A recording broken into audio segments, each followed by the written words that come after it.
Hello everyone. तो हमने इससे पहले देखा कि कार्डियक चेंबर जो होते हैं, हमने 4 चेंबर्स के बारे में देखा। अब नेक्स्ट हम देखेंगे हार्ट वाल्व्स के बारे में, ठीक है।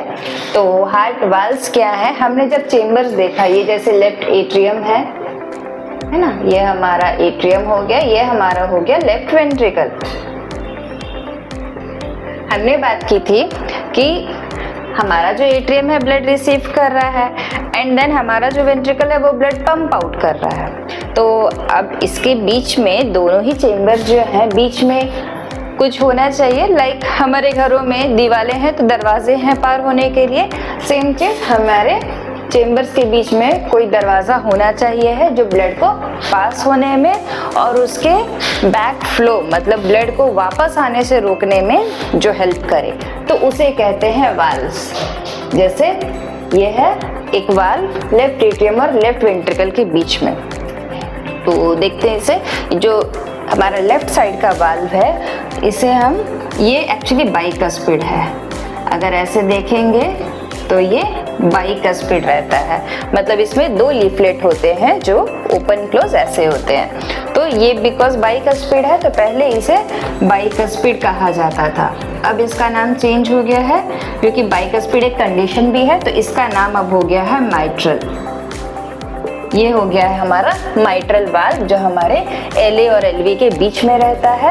और ये LA से जैसे ही ब्लड आता है, एट्रियम का कॉन्ट्रैक्शन होता है, माइट्रल वाल्व ओपन होता है, सारा ब्लड वेंट्रिकल में जाता है और वेंट्रिकल्स का जैसे कॉन्ट्रैक्शन होगा ये वापस से क्लोज हो जाता है। तो ये नीचे से ब्लड वापस आने में प्रिवेंट करता है। तो ये हो गया हमारा माइट्रल वाल्व। सेम फंक्शन हमारे राइट साइड में होता है। राइट एट्रियम से जब ब्लड जाएगा राइट वेंट्रिकल में, वाल्व ओपन होगा, ब्लड जाएगा, जैसे ही आरवी पंप करने लगेगी ब्लड वापस ना आ जाए कहकर, हाँ, ये वाल्व क्लोज हो जाएगा।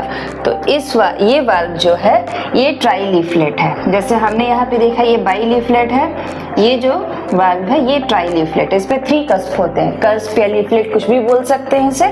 तो इसका नाम है ट्राइकस्पिड। इट इज नॉर्मल, तो इसका नाम ट्राइकस्पिड है। तो ये है ही ट्राइकस्पिड वाल्व। ये फर्स्ट है हमारा mitral valve LA and LV के बीच में, RA एंड RV के बीच में हमारा ट्राइकस्पिड वाल्व है, ठीक है। अब आते हैं हम आयोटिक एंड पल्मोनरी पे। अब देखिए हमने चेंबर्स के बारे में देखा, ग्रेट आर्टरीज बाद में समझेंगे, पर हमें ये जानना है कि ब्लड पंप आउट होता है। जैसे मान लीजिए हमारा लेफ्ट वेंट्रिकल है, लेफ्ट वेंट्रिकल जो पंप आउट ब्लड करता है ये ऑक्सीजनेटेड ब्लड है और ये जाता है हमारी बॉडी में थ्रू आयोटा।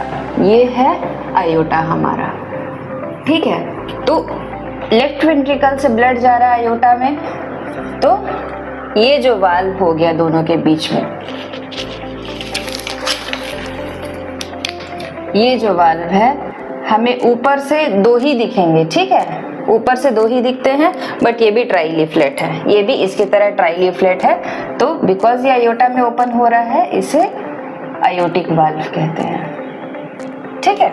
सेम चीज हमारा राइट वेंट्रिकल से भी एक ग्रेट आर्टरीज में जाएगा ब्लड, तो ये जहाँ जाएगा RV से ब्लड जाता है लंग्स में, लेफ्ट वेंट्रिकल से जाता है बॉडी में जो बॉडी को सप्लाई होता है, और वो रिटर्न आता है राइट एट्रियम में।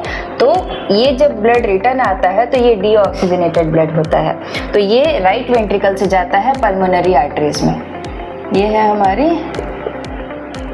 पल्मोनरी आर्टरी, इसकी ब्रांचेस हैं, ये हमारी पल्मोनरी आर्टरी है। ये तो यहाँ पे जो वाल्व है, ये जो हम लीफलेट देख रहे हैं, ये जो ओपन हो रहा है, ये हो गया हमारा पल्मोनरी वाल्व, ठीक है। ये हमारा पल्मोनरी वाल्व हो गया। बिकॉज इसका नेमिंग कैसे हुआ, ये बाइकस्पिड है तो इसका नाम माइट्रल है, ये ट्राइकस्पिड है, ट्राई लीफलेट है, ये ट्राइकस्पिड है, आयोटा में ओपन हो रहा है so this is aortic valve, PA में ओपन हो रहा है तो ये पल्मोनरी वाल्व है। ये 4 वाल्व हैं जो हमारे हार्ट में ब्लड को फ्लो को जाने देते हैं एंड बैक फ्लो को प्रिवेंट करते हैं, ठीक है। ब्लड पास होने में हमारी हेल्प करते हैं।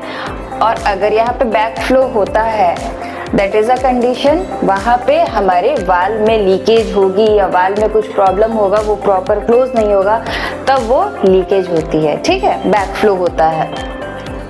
नॉर्मली बैक फ्लो नहीं होता है, वाल्व उस चीज़ को प्रिवेंट करते हैं, इसीलिए हार्ट वाल्व्स इम्पॉर्टेंट हैं। तो ये हमारे कनेक्टिंग चेम्बर्स हैं between the upper chamber and the lower chamber, ये हमारे कनेक्टिंग वाल्व्स हो जाते हैं। ठीक है।